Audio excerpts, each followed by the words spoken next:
Het gaat om het pilotproject Caparis Direct, eerst in 5 dorpen.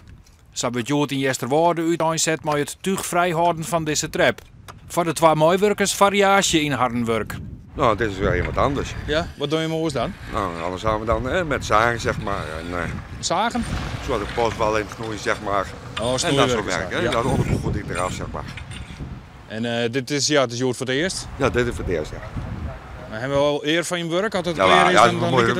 Ja, dus is dan, heb ik al helemaal gedaan. En dan is het voor de dorpen, hè? Van de dorpsbewoners. Ja. En dan kan je zien, en dat is toch weer opknapt is. Ja. Nou, zie je het langer van het werk al ja, dat is goed. De dorpsbelang van de 5 dorpen ha werd bij regulier onderhoud geen gelegenheid van wie.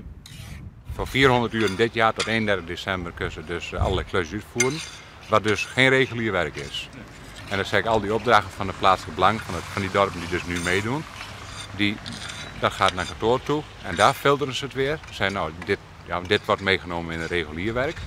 En dan zeggen dit is een klusje, hey, dit kunnen die mannen mooi doen. Alleen nog maar dat waar wel wat mooi werkje. Maar je net naar binnen?